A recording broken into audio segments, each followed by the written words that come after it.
타요랑 세종대왕.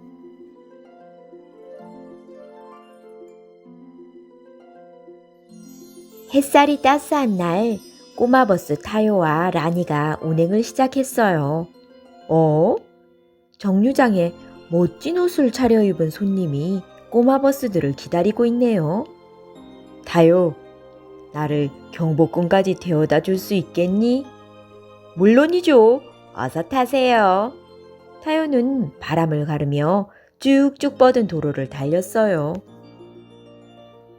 저렇게 멋진 옷을 입은 분은 누구일까? 타요는 궁금했어요. 나는 조선 왕조의 네 번째 왕인 세종이란다. 백성들이 어떻게 사는지 살펴보고 돌아가는 길이야. 한글을 만드신 세종대왕을 만나다니 오늘은 정말 신나는 하루가 될 것 같네요. 세종은 어릴 적에 책벌레라고 불릴 정도로 책을 좋아했어요.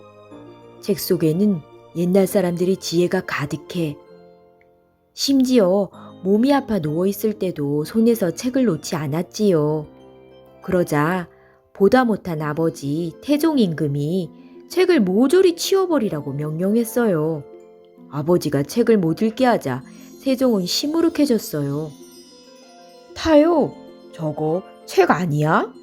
라니가 병풍 뒤에 삐죽 튀어나온 물건을 가리키며 속삭였어요. 그런데 세종이 라니의 목소리를 들었나 봐요. 세종은 기뻐하며 병풍 뒤의 책을 얼른 집어들고는 읽고 또 읽고 다시 읽고 1000번이나 읽었답니다. 나중에는 책 내용을 줄줄 외울 정도였지요. 세종은 태종 임금의 뒤를 이어 조선의 네 번째 왕이 되었어요. 타요는 고개를 갸우뚱했어요. 이상하네. 원래 왕은 큰아들이 하는 건데 셋째 아들인 세종이 왕이 되었다고? 타요의 말을 듣고 한 신하가 이렇게 대답했어요. 셋째 아들이지만 세종은 그 누구보다 지혜롭고 백성을 사랑하는 마음이 크니 왕이 될 수 있단다. 백성들은 기쁜 마음으로 새로운 왕을 맞이했답니다.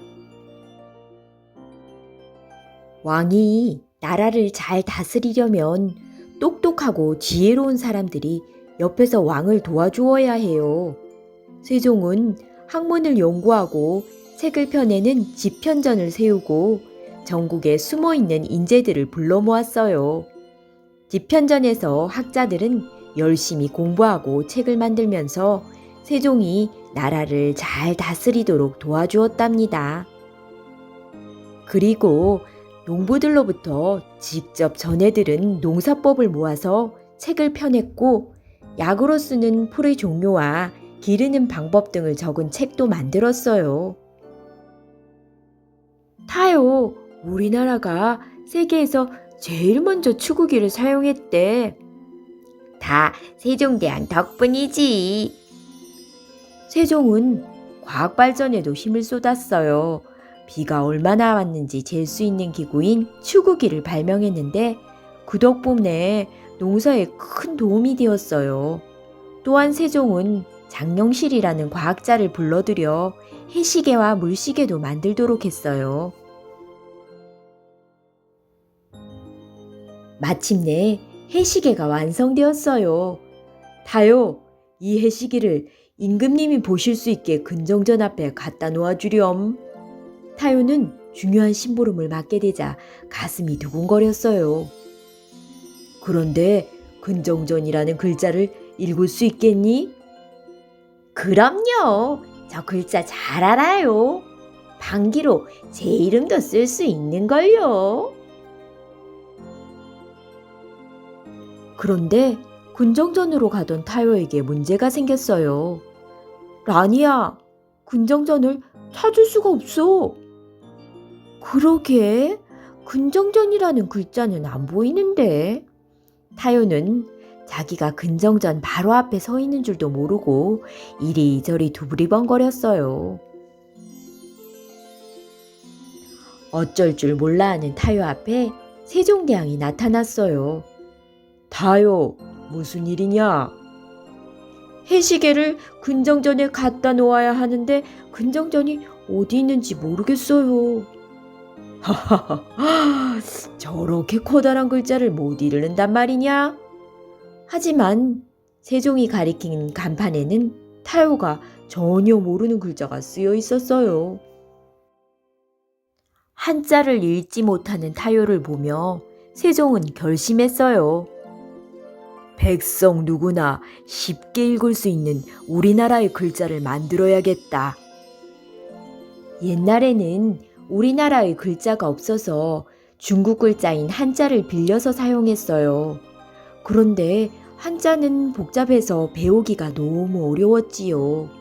그래서 많은 백성들이 글을 읽지도 쓰지도 못했답니다.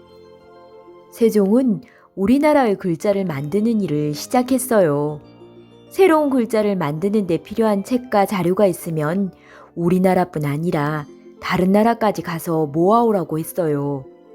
드디어 꼬마 버스들이 나설 차례네요. 어디로 가실지 말씀만 해주세요.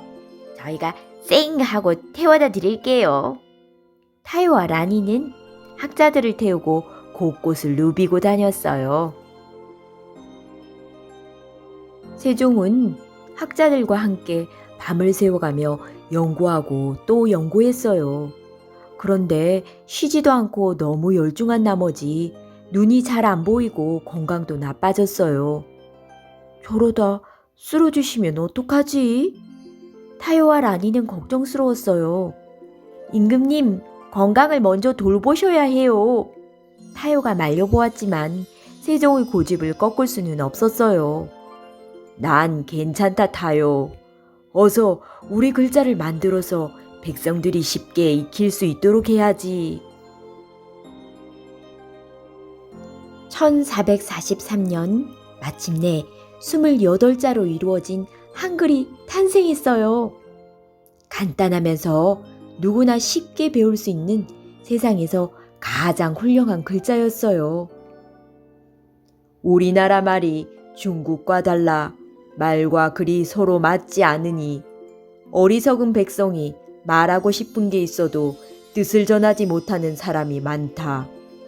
이를 불쌍히 여겨 새로 28글자를 만들었으니 사람마다 이것을 쉽게 익혀 편히 사용하도록 하여라.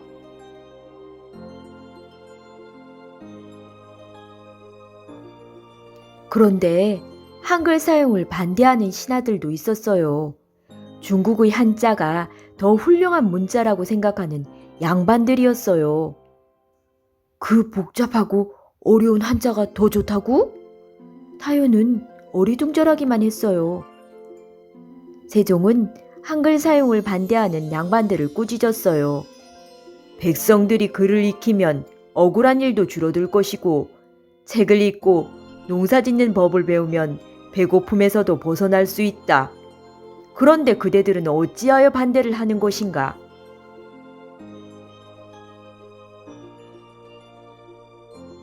세종의 생각대로 한글은 누구나 쉽게 배울 수 있었어요.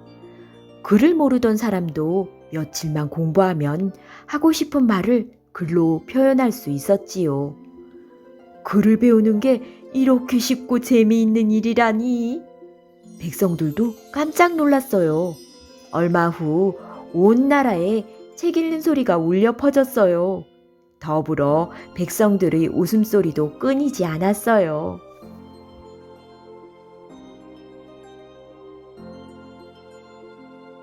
타요! 한글 덕분에 백성들이 정말 행복해졌어. 맞아. 우리도 더 열심히 한글을 공부해서 똑똑한 버스가 되자. 타요와 라니는 세종대왕께 작별 인사를 했어요. 한글을 익히면 재미있는 책도 마음껏 읽을 수 있단다. 세종대왕의 말씀에 타요는 벌써부터 설레기 시작했어요.